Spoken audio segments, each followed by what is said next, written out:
Is in the year 1857. In the most remote northern territories, a vessel is immobilized, trapped within the solid ice. The commander of the ship motivates his crew, urging them to fracture the ice with haste, as they must attain the North Pole. Suddenly, however, the captain detects a sound. A detonation reverberates from 2 meters away on the frozen surface. He and his team sprint toward the noise. What they discover is gruesome. Blood is scattered across the icy terrain. Amidst the carnage, they find a wounded individual whose leg is severely fractured. As they inspect him more closely, they notice a peculiarity. The man possesses a prosthetic leg. Then a low, threatening growl echoes in the distance. They rapidly transport the injured man to the ship, bracing for whatever predator lurks outside. They assume the threat is a bear, but their gunfire proves futile. The ammunition has no impact on the entity. When their weapons fail, they grasp a horrifying reality and realize they must retreat to the ship immediately. The creature begins killing the crew with savage precision and scales the side of the vessel. It then speaks, demanding they surrender the injured man. A courageous crewman strikes with a blunderbuss, managing to hit the monster and knock it overboard. Yet even this blow is insufficient. The entity survives. The sailors retract the ladder to keep it at bay, but the creature possesses unnatural strength and begins to tip the entire ship. Only one shot remains in the blunderbuss. The captain aims at the ice near the creature. The surface shatters, and the beast falls into the frigid depths. Afterward, they attend to the stranger's injuries. His name is Victor. Victor cautions the captain that the beast will return, continuing its slaughter until he is surrendered. Victor explains that the entity is immortal and will return for him. He compels them to vow that upon its return, they will cast him onto the ice so the creature may take him. When the captain inquires about the nature of the beast and its creator, Victor's reply is terrifying. He is the creator.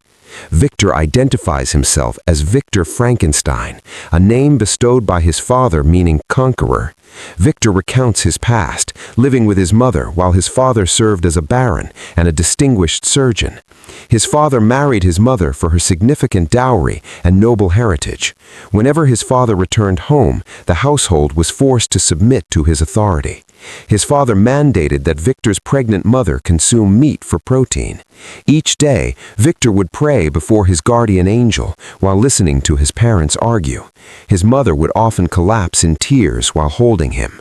Victor's father held both of them in contempt. Despite his father's harshness, Victor was exceptionally brilliant. However, if Victor failed to answer a query, his father would strike him across the face rather than the hands, as Victor was destined for surgery. One day, following his father's departure, his mother's health failed during pregnancy complications. Victor summoned his father, who operated on her. Though the infant was saved, she did not survive. Victor was devastated by the loss. Grief overwhelmed his life without her. His younger brother, William, was raised with the love and warmth Victor never received, fueling Victor's resentment. He was also haunted by the fact that his mother died under the care of his father, the era's most renowned physician. Victor challenged his father, accusing him of letting her die. His father claimed he tried everything, asserting that no one has defeated death. Victor defiantly vowed that he would be the one to do so. That night, a dark angel appeared in a vision, promising Victor authority over life and death. He was told he would become a surgeon equal to his father and eventually surpass him in both reach and ambition. Returning to the present, the beast fractures the ice. Victor continues his tale. Revolts and a fire at his mother's estate liquidated the family wealth, and his father eventually passed away. William moved to live with family in Vienna, while Victor traveled to Edinburgh. For decades, he sought to push beyond the constraints of traditional academia. Victor gave a lecture at the Royal College of Medicine, arguing that while birth is a divine act, death is a variable humans can govern. He suggested that by pursuing nature's secrets, man could halt death entirely. Victor displayed a corpse with a carpenter's hand grafted onto a shopkeeper's body. Upon applying a battery, the body surged with life. Victor explained the movements as qi, a flow of energy. The professors were insulted by the display, labeling it a circus trick. Victor further demonstrated the body's motor skills by having it catch and return an apple. The faculty demanded he stop, calling the work sacrilegious. Henrik Harland watched the demonstration from the crowd. As Victor departed, Henrik approached him with a letter from William. Henrik mentioned that William was coming to visit with his fiancée, Elizabeth, who was Henrik's niece. Henrik then asked if Victor truly believed a man could be constructed from various parts and animated. Victor pointed out that Henrik had seen the proof. Though impressed, Henrik questioned if Victor would be consumed by his own ambition. Victor dismissed him, but Henrik persisted, stating they would meet William and Elizabeth in 3 days, promising to change Victor's path that evening. 3 days later, Victor visited Henrik with his research. Henrik noted that Victor's use of the nervous system was unsustainable as the life force evaporated quickly. Henrik, a former military surgeon turned arms dealer, asked if Victor knew of the Evelyn tables. Henrik owned a wooden display of the human lymphatic system and explained that the 9th configuration around the heart could store and distribute energy. Victor realized this occurred near the spine. Henrik offered unlimited funding in exchange for documenting the process and a future unspecified favor. Victor agreed to consider it. Outside, Victor met William and Elizabeth. Victor was captivated by Elizabeth's beauty. William criticized Victor for seeking attention, but Victor echoed their father's belief that such a discovery should not be kept secret. Elizabeth found the exchange amusing. In the present, the captain prepares to defend Victor from the approaching creature. Back in the past, Victor, Henrik, and William moved to a tower where Victor would conduct his work with William's assistance. Victor finalized his deal with Henrik and chose a test subject from death row inmates. However, he encountered Elizabeth at a market and followed her to a church. Disguised as a priest in a confessional, he heard Elizabeth admit to wicked thoughts about her fiancé's brother, not out of lust, but out of hatred for his manipulative nature. She knew it was Victor listening. Later, they dined together.